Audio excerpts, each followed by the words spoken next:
In the evening of October 28th, 2019, the Counter-Strike Global Offensive team posted the key change. Quote, starting today, CSGO container keys purchased in-game can no longer leave the purchasing account. That is, they cannot be sold on the Steam community market or traded. Pre-existing CSGO container keys are unaffected. Those keys can still be sold on the Steam community market and traded. Why make this change? In the past, most key trades we observed were between legitimate customers. However, worldwide fraud networks have recently shifted to using CSGO keys to liquidate their gains. At this point, nearly all keys purchased that end up being traded or sold on the marketplace are believed to be fraud-sourced. As a result, we have decided that newly purchased keys will not be tradable or marketable. For the vast majority of CSGO users who buy keys to open containers, nothing changes. Keys can still be purchased to open containers in their inventory. They simply can no longer be traded or transacted on the Steam community market. Unfortunately, this change will impact some legitimate users, but combating fraud is something we continue to prioritize across Steam and our products. If you have feedback or concerns about this change, feel free to email us at csgoteamfeedback@valvesoftware.com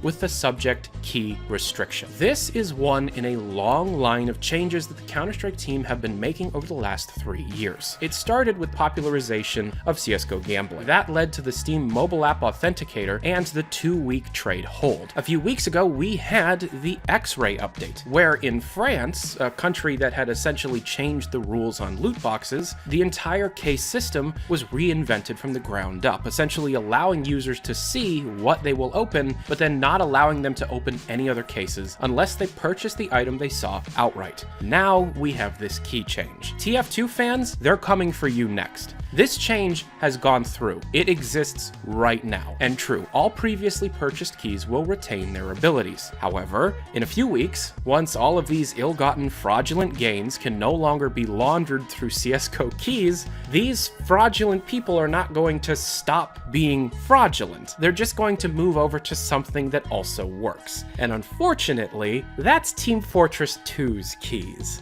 So, it looks like being able to trade and sell keys for any of Valve's products is going to be going away soon. This affects a significant portion of the in-game economy of Counter-Strike Global Offensive. If you can't trade or sell the keys lose some inherent value. They no longer play the role as an unofficial currency. So what takes the place? How will the economy react? Will the in-game economy hold the same kind of value that it did before this massive key change? The community's response to this is mixed and confused. Obviously, no one is going to disagree that combating fraudulent behaviors using Valve's products is a bad idea. However, especially on the side of Counter-Strike Global Offensive, a lot of the market freedoms that all economy players have had over the last few years have slowly been stripped away. And this is the most monumental change that we have yet seen, and it will continue to move down that path.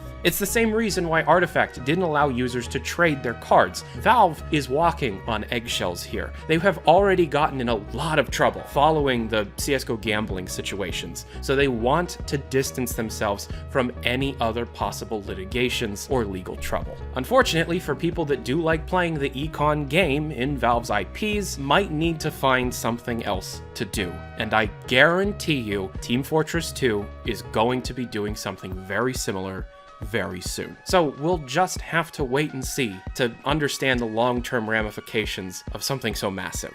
But I just wanted everybody to know, save your keys and don't purchase anything else if you want to be able to play in this economy. Things are going to be changing, and they're going to be changing fast. If you want to be able to follow up on all of the topics I cover on this channel in real time, check out my Twitter page, linked down in the description below. It's at Valve News Network, no K. If you have a question or you're confused about anything, my email is tylermcvicker@yahoo.com, and my DMs on Twitter are always open. If you want to be able to support these videos, check out my Patreon page, also down in the description below, and thank you very much for watching. I'm Tyler McVicker, this is Valve News Network. Have a good day. Adios.